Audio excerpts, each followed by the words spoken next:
It'll be good. All right, this is the end. Shalom, everyone. Good morning. This is the end of a mimer that we learned. We also learned last year about you have to get drunk on Purim. You're supposed to get drunk on Purim. There's several mimerim about this. Drunk on Purim. There's a lot really about Purim in this book that we're reading, Torah Or, and that is because Purim is a very unusual holiday in Judaism, very unusual. And in many, many ways, this is the essence of what a Jew is, Purim. Is both happiness that comes from total surrender to the good and not paying attention to the bad, not letting anything negative, bad, even HAMAN that wanted to destroy all the Jews and had the ability to do it, and the backup of the king and everything like that, and the Jews deserved it. Nevertheless, it did not worry them because they were with Mordechai. They were not worried. They were not worried. Maybe we can even say that that was really what was added into the world by the sin of Adam, and that is worry. Worry, people worried.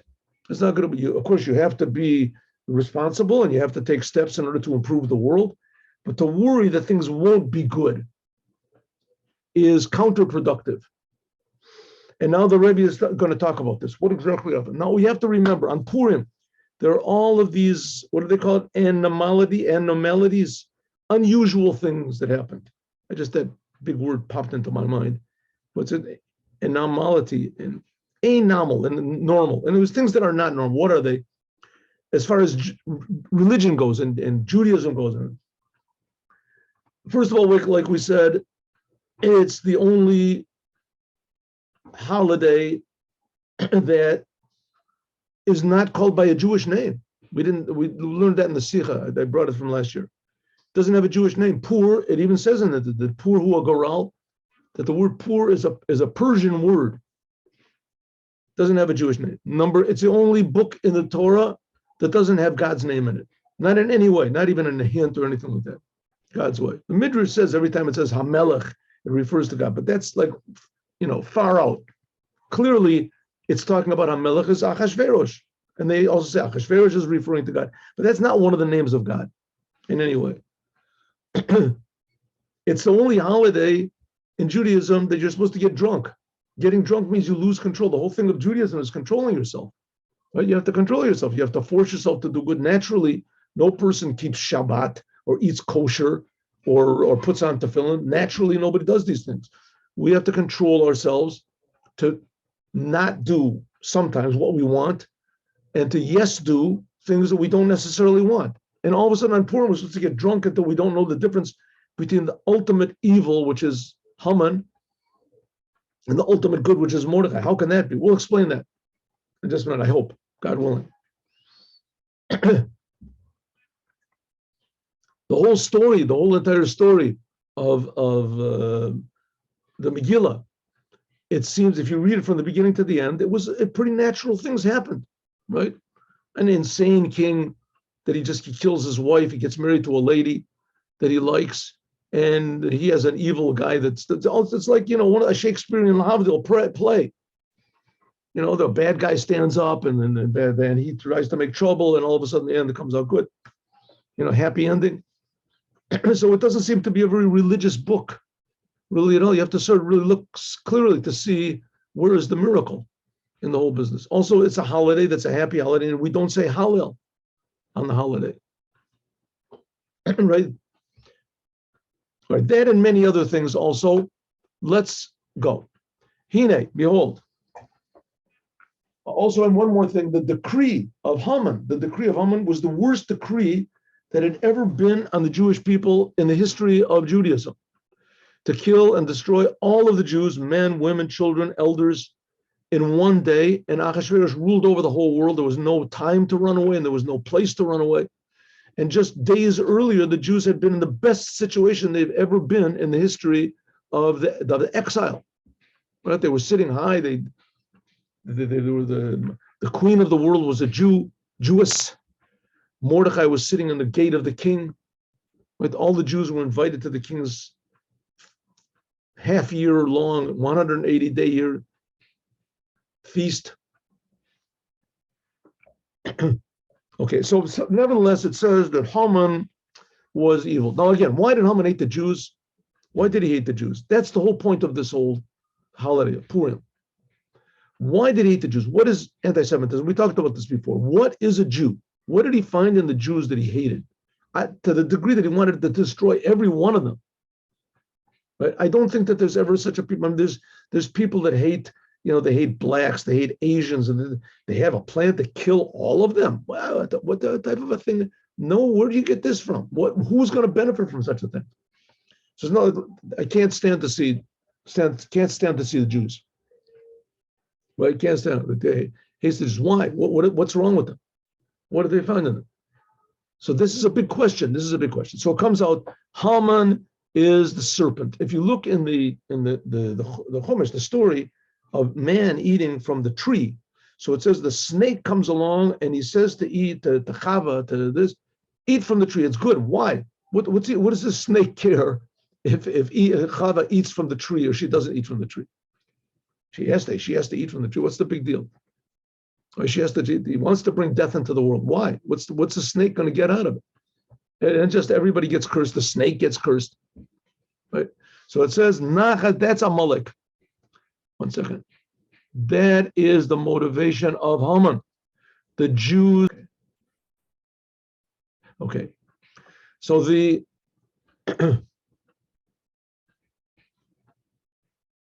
so Amalek, the Amalek is death. Loves death. That's this whole woke movement that's going on in the world. Pro-death movement.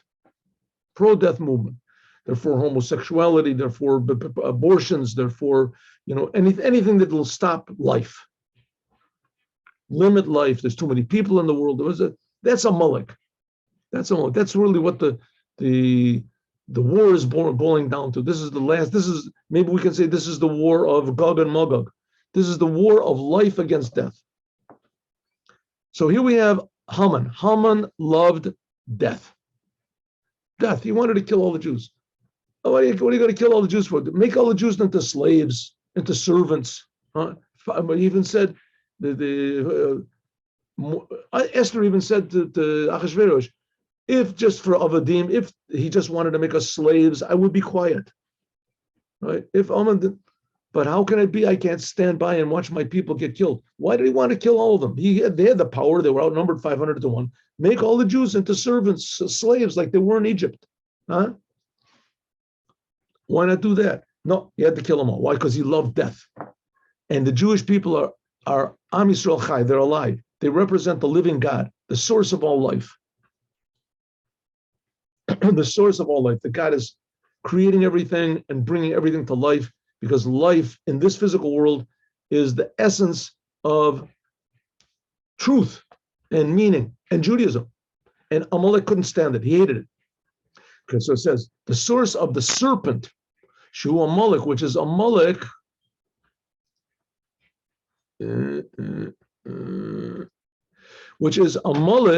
Yotzet Sefa, comes out a poisonous snake. And this is Haman. What is this? Who Haman? This is Haman. Let me make this bigger. Excuse me for all these delays. There we go.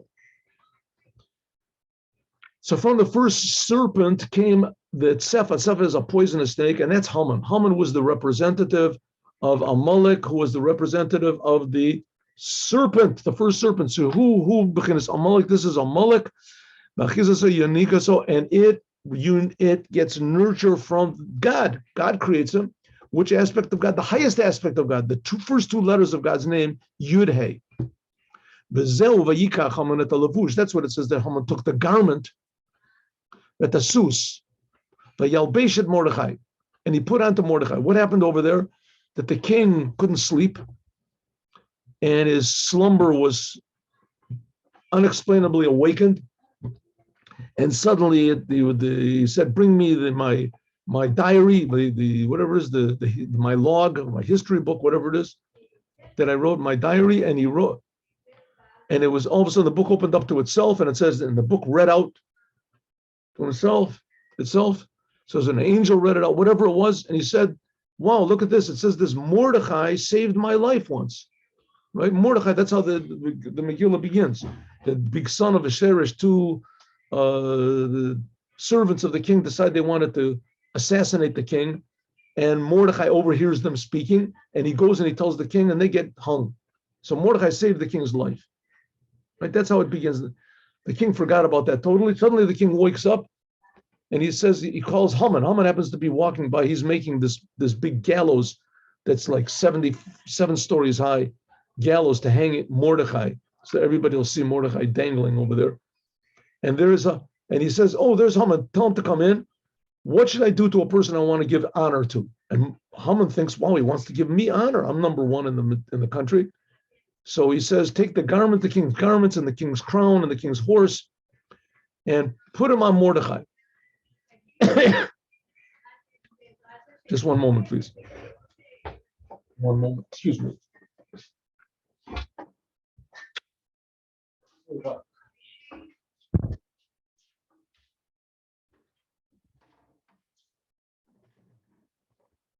So he tells Haman, who's the source of evil, the source of death, he tells him, take the garments, the royal garments, and put them on Mordechai, his arch enemy.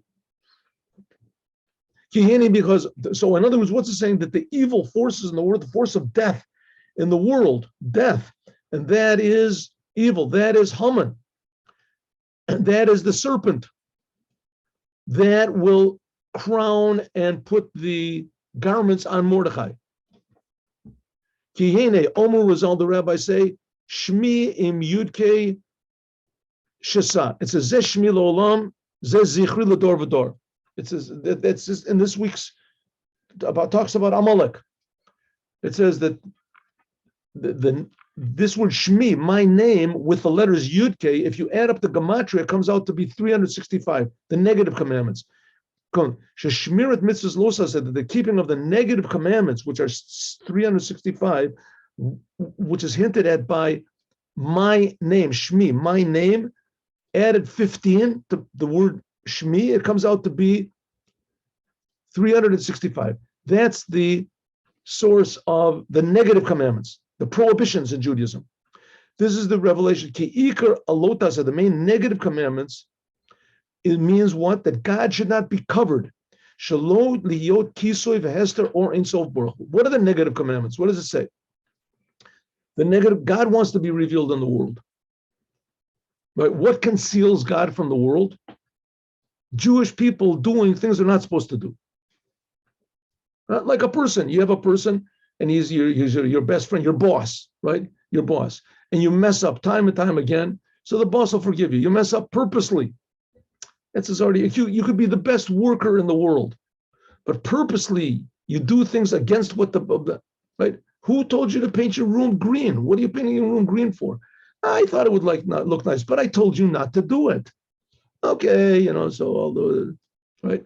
And he comes in the next day and he said, who told you to turn all the tables, your desk upside down? It's just something I wanted to do. But there's law. Look, there's the rules of conduct. You can't do that, right? And the next day he comes in and he's bare naked. Who told you to do a thing like that? I just wanted to, but that's one of the rules of conduct you're not supposed to do, right? And the next day he comes in and he's smoking a big cigar. There's no smoking in the rules. That's what I wanted to do.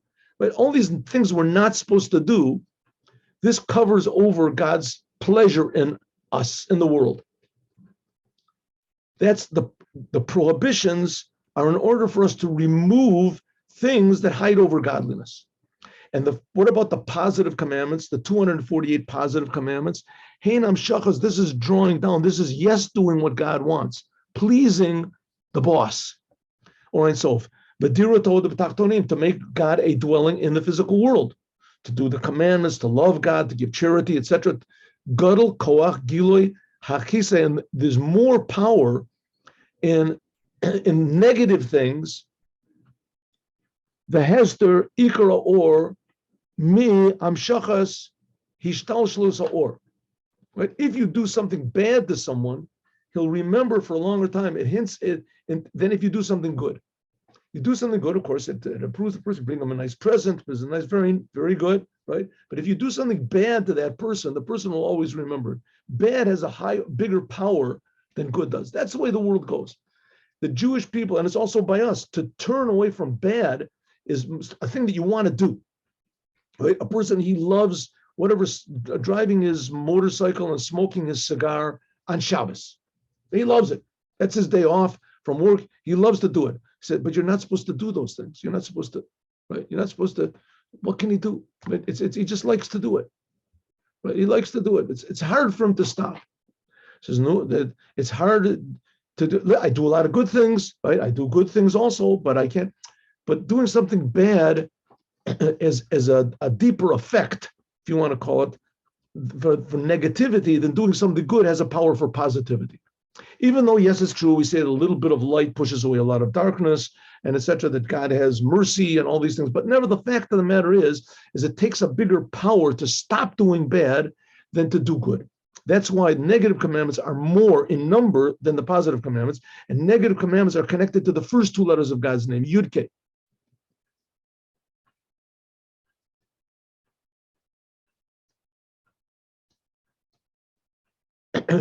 It says, when you do something good and you draw down godliness into the world, this is Eineno El Ziva, or it's just a ray of godliness.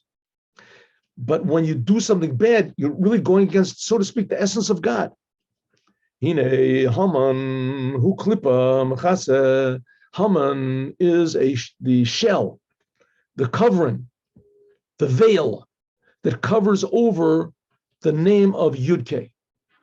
He is like the ultimate negative commandment, right? Transgressing the ultimate negative commandment.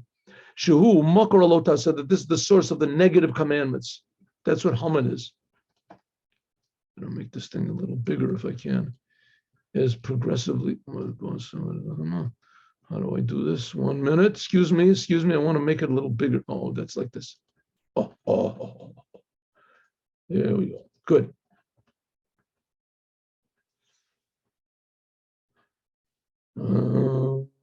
Okay.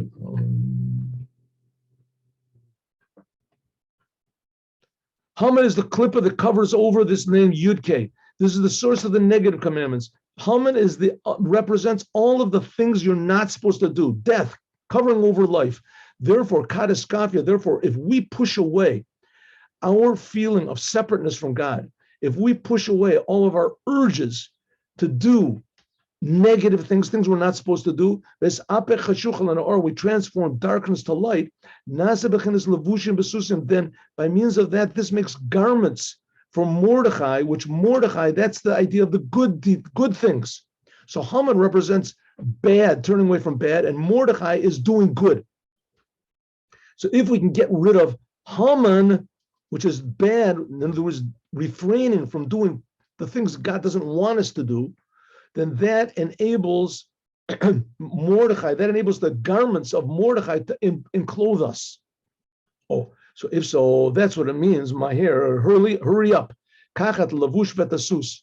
Take the garment and the horse and give it to Mordechai, right? The king, Achashverosh, said to Haman, you take the garments, which we said, what are the garments? The garments are the commandments. And the sus, we'll see what the sus is usually the letters of the Torah, but here it doesn't say that. In other words, when Haman is gone, then there can be revealed good. But here we're saying even more that Haman himself reveals the good. Haman himself takes and is the force of evil, the force of death, actually takes the garments and clothes them on the Jews. Ki Omer is all the rabbis say, let's just take a simple example. Let's imagine that the Pope, who is arguably the most powerful person in the world, right? He has 1.5 billion people that believe in him. And we are now in the exile, what's called exile of Rome. That this 2,000-year exile that we're in, this is the Gullus Edom or Gullus Romi. Imagine that the Pope stands up on television and he says, my followers, we've made a mistake. Our whole religion is a big lie. It's a big, they say, a terrible error that we've been making. The whole Gospels is just totally false. The only thing that's true in it are the things that we borrowed from the Torah and that we didn't the twist around. We have to drop all of our religion, the whole thing with the churches, with the money and everything. 7 Noahide commandments from now on. That's it. And he takes his cross off, whatever, and he stamps on it, and he says, that's it. And we have to believe only in the creator of the universe, only love the creator of the universe according to the way the Lubavitcher Rebbe says we should do. One person, if he did that, then that would change the whole entire world. That was it. That's it. Right? Maybe a few people would say, maybe not, maybe, right? That's it. Our whole religion is just, it's bogus. That's based on absolutely nothing. It's a whole huge lie. If one person would do that, that's what it means. If HAMAN would he takes the garments and he puts it on. HAMAN is the source of doing bad. Idolatry is bad. It's death. HAMAN himself did it. We'll see how this is. How is it HAMAN is going to do it? Let's see. Look, we'll see.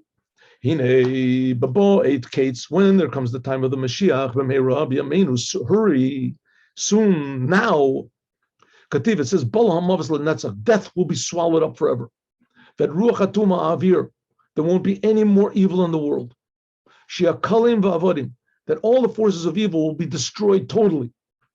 You won't be able to elevate anything bad to holiness. The whole thing will be destroyed. But it's not if we, Jewish people, if we turn back to God and be a me'agalos in the time of exile, that's kafia, and we force sitra achra, and we force the powers of sitra achra away, the forces of what's sitra achra, the other side. If we just control ourselves not to do bad, as and we transform bad to good, then all of the forces of evil, the forces of anti-Semitism, the things that want to destroy Judaism all over, they won't be destroyed. They won't just go away. They won't evaporate. They'll be transformed. That's what we say in Aleinu every day, 3 times a day. Yifnu elecha kol rish'ei aretz. All the evil people in the world will turn to you. And therefore, that's what the king, Achashverosh, in this case, that's a metaphor for God. He says to Haman, who is death, my hair, hurry, quickly. What does it mean? That Mashiach should come quickly by means of our work that we do. Even 1 second earlier, then it can be a levush vetasus. Then the forces of evil will actually give us garments. They'll encourage us. They'll encourage the whole world. Masha Enkin, which is not the case, will it be ke'ata be'ita if it comes at the last moment, tabed legamri, then it'll be destroyed totally. Simply what it means is that no matter how it's going to be, the people that insist to be enemies of the Jews will not, how do you say, malshim lo yatikva, they have no hope. They'll be destroyed. But if they don't want to be enemies of the Jews, which means they don't want to be enemies of God, which that could be the whole world. That's what the Rebbe is saying. It could be the whole world. But it depends on who? On the Jewish people. Or more exactly, it depends on me. If I just do what I'm supposed to do, and if I refrain from doing what I'm not supposed to do, as this will bring the redemption earlier, then death will actually be our friend. It says that the Nachash becomes Shamash Gadol. It says it'll help us. That's why Purim and Yom Kippurim are one level. Yom Kippurim is kit. It's like Purim.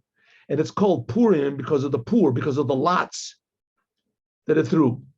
Why? That Haman elevated himself, that he threw lots in order to destroy the Jewish people. Why did he throw lots? Why didn't he use his intelligence? Because he wanted to make himself similar to the lots that were thrown for the 2 goats on Yom Kippur. Shekamo Yom Kippur, just on Yom Kippur, is Tshuva Ilah, just like on Yom Kippur, all the Jewish people, they returned back to God in the highest way. It was the high priest went into the Holy of Holies. Like it says, Lifnei Hashem Titaru, in front of God, to the innermost level of God, the Jewish people become purified. That's every Yom Kippur. That's when the high priest went into the Holy of Holies, and the Holy of Holies of every Jew is pure. So but on Purim, we have to do it by fasting. But on that's Yom Kippurim.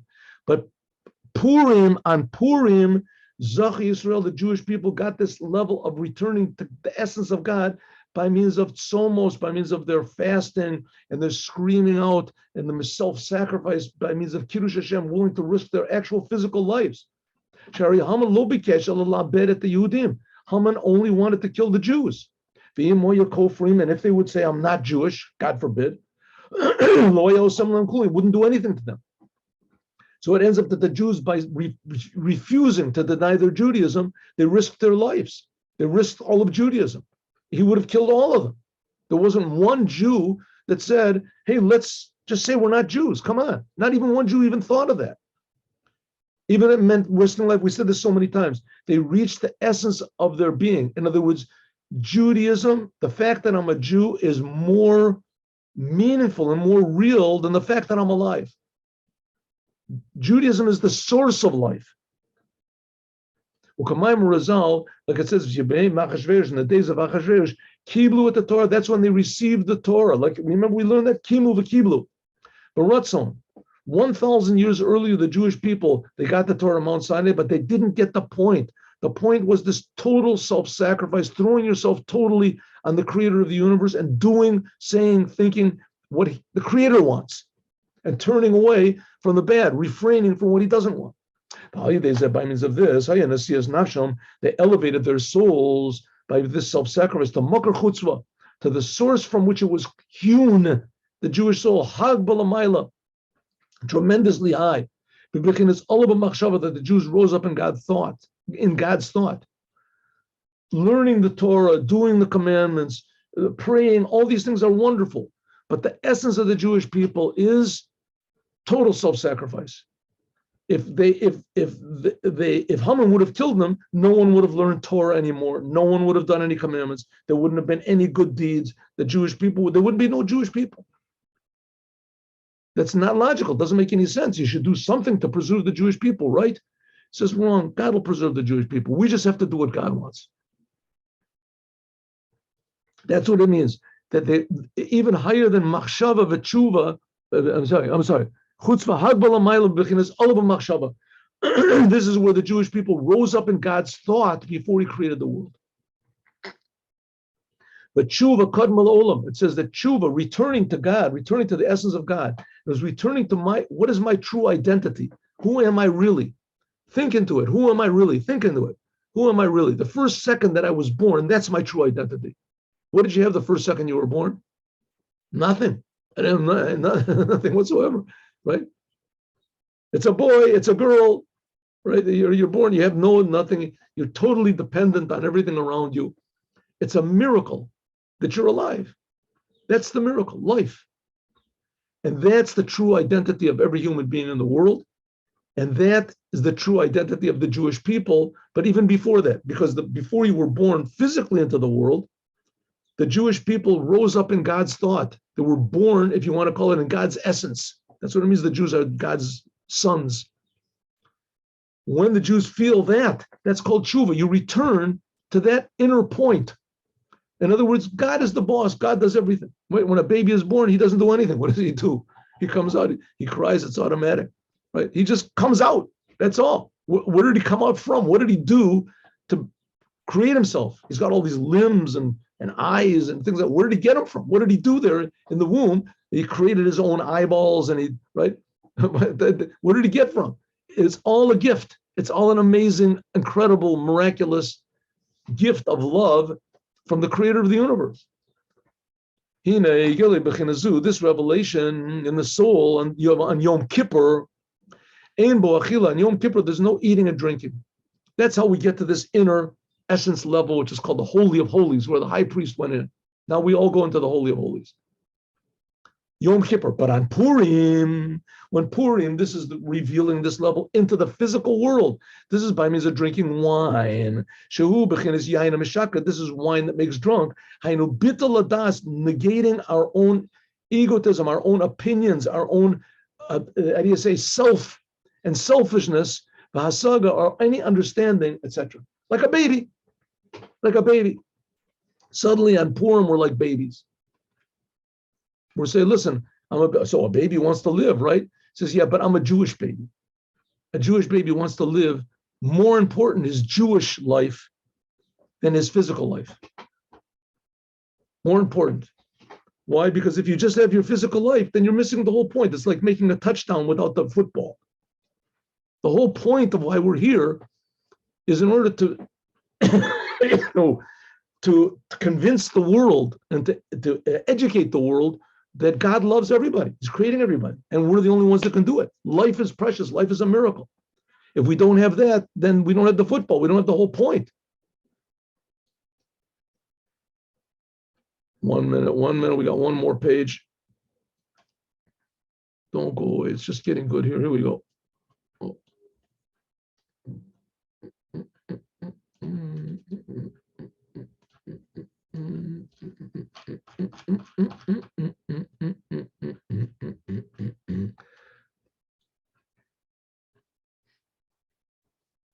Okay, that's what it means. Chayev enish b'somi. That's why people have to get drunk on Purim in Yayim Meshakar. Now, again, the law is you're supposed to get drunk on Purim until you don't know. But that's only a person that he knows how to, what they call, hold his liquor. In other words, you don't do things that are against the Torah. Some people get drunk and they become more selfish. They become more, how do you say, uncontrollable. Their selfish impulses become more uncontrollable. When a person gets drunk, it confuses your normal way of looking at the world. And so some people like that. If your normal way of looking at the world is not good, right, then sometimes this how do you say, frees you from your inhibitions and from your conscience and from all these other things, because it confuses a person. Because it's not me. I was drunk. So that type of a person should not get drunk on Purim. There are people that do not know how to drink. Instead, the liquor makes them bad. But on the other hand, we have to remember that it is a commandment, and that commandment protects us. It is a holiday, and the holiday protects us. And don't sit in your house and get drunk. It has to be a place where it's happy. Don't go down to the bar and get drunk, right? You go to a Purim party, and then it should be, you have to remember that when you get drunk, you're praising God and remembering that you're a Jew. But it is definitely important to get drunk. Those people who can't, whatever, there's extenuating circumstances, so don't get drunk. But the main thing is yes to. That's why, because a person has to get drunk on Purim with this wine until he doesn't know the difference between Haman is cursed and Mordechai is blessed. Well, how can that be? We said that Haman being cursed, that's all the negative commandments. Well, you don't know the negative commandments. And the positive commandments, by the way, Oror Haman and Borach Mordechai have the same numerical value. What is it? I think it's 502. You count it up. Ki Oror Haman is the klippa, is the shell, the covering that covers over and conceals the name, first two letters of God's name, Yud Kei. Bechinas halotase, all the negative things. That's Haman. Haman wants you to do all the forbidden things and cover over the name of God. Well, Borach Mordechai, blessed is Mordechai, this is yes doing the positive things and drawing down godliness into Vavke, the lower two letters of God, Vavke, the last two letters of God's name. But by means of drinking yain meshakar, by means of drinking this wine, bechinas bittul, this is you negate all of your intellect and your calculations. Ubechinas tshuva elo, and upper tshuva. Now again, that's what happened to the Jews on Purim. What happened? If anybody back there, I mean, how many Jews were there in the world? Let's just say, for the sake of argument, there were 5 million Jews in the world. Let's say 5 million, 1 million Jews in the world, whatever it was. However many the Jews there were in the world, that's all. From all of those Jews, there wasn't one person, when that decree came, that said, hey, I don't want to die. What's this big deal about, dying because I'm a Jew? He doesn't know, he's not going to kill me, right? The guy's a nut. I'm not going to let him rule over me. I'm going to say I'm not a Jew. There wasn't one Jew that said that, even though it's the most logical thing you could possibly imagine. I don't know if there's anything more logical in the world than that. The whole world wants to kill you just because you say two words, I am Jewish, huh? Or because you keep quiet. Are you Jewish? Doesn't say anything. Kill him, right? All he has to do is say one word. Are you Jewish? No. That's it. You save your life. Is there anything more logical, more, what do you want to call it, normal, huh? Than just saying, I'm not Jewish. What's the big deal? Right? A policeman stops you on the road and says, tell me, you come from Ohio? If you come from Ohio, I'm going to give you a $5 million fine and put you in jail. Come from Ohio? I don't want to see your past. Just tell me, come from Ohio? Yeah, the fact is he does come from Ohio. No, that's it. You go, okay, you can go. Of course, who's not going to say it? Says, you're a Jew? If you're a Jew, I'm going to kill you. Are you a Jew? Yeah. Even the children said that. Even it doesn't make that's insane. That's insane. Says the Rebbe. That's exactly the point. It's not according to intellect. What would possibly motivate a person to do such an insane thing as that? As not denying? What would be? Says that's the essence of the Jewish soul. That's true reality. Everybody thinks the most valuable thing is to stay in the world at all costs. The Jewish people say it certainly is valuable, but not at all costs. Not at all. I'm willing to give up anything, right? But not that. Not that. That's insane. Oh, that's it. That's Judaism. That's the Yud K. That's the first two letters of God's name.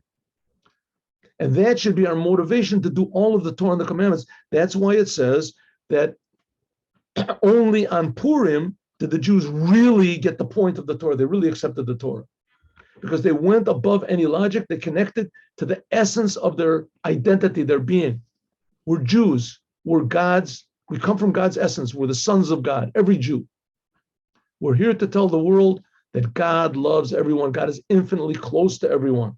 But we can't do it unless we know it ourselves. It says when the Jews did that, al yadei bechinas yain ha'meshaker, by means of this wine, which negates all logic or intellect, hu bechinas bittul hasaga, which is negating, wiping out all of your ideas, your understandings, your logic, your philosophies, and suddenly your true essence is revealed. This is called tshuva eloah, returning to the upper essence of the Jew. Ola lamaila, this is above even the letter of Yud-Ke. You go even higher than any name of God, higher than Yud-Ke, higher than turning from bad, higher than doing good. But Purim and Purim that was revealed, because actually think about it. What does it mean, turning from bad and doing good? Who decided this? Who decided, right, that lighting a match on Shabbat, taking a little twig and throwing it into a fire on Shabbat, that's one of the worst sins you can do. That's punishable by death. According to Torah, that's punishable by death. You take a little twig and you throw it into a fire, punishable by death. You made a fire on Shabbos, increase the fire.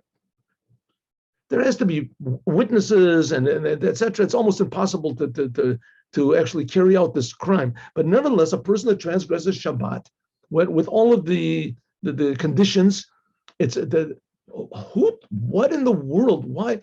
Who decided that? It says God decided. God decided. So if God decides it, maybe God can undecide it. Maybe he can. It says, no, that comes from God's essence. That's really God's essence. If so, then I should do everything possible that I can do the commandments. So no, there's something even deeper than that. There's something deeper than that. There's more that's called Raiva deriving, God's will of wills. That's the essence. That's the Jewish people. And even if it means that you're never going to do another commandment again, the HAMAN's going to kill you. That I can't leave. But Purim, this level was revealed, B'kol Nefesh, in every single soul in general. And this was revealed a little bit, back then in Purim, was revealed every single day. On Purim, everybody gets a blast, every Jew gets a blast of this, if you want it, of course, of this essence of Judaism. And really, this is carried out every single day when you say Shema Yisrael with Echad. God is one. You go back up to your source, and when you say loving God, the Kol Chad Lefun Shiri Delay, each and every person has this essence of God revealed according to his individual level. That's Purim. Why Purim is so important, because it's the essential connection to a Jew, throwing yourself on the essence of God. It's like a birthday of the Jewish soul. Purim is the day that we really got the point of why God gave the Torah, why God took us out of Egypt, why God creates the world, why God put the Jewish people in it. Every Jew is the embodiment of that, but it depends on not making selfish considerations, throwing yourself on God like a brand new newborn baby. Okay, that is the essence of Purim. I hope everybody has a happy Purim. On Sunday, we're going to learn now the Dvar Malchut. But on Sunday, God willing, we'll be learning. I hope that on Monday also, because Monday is a fast day, but we'll talk about it on Sunday. Here we go. Let's now go to, we have a couple questions over here. 1 second. 1 minute.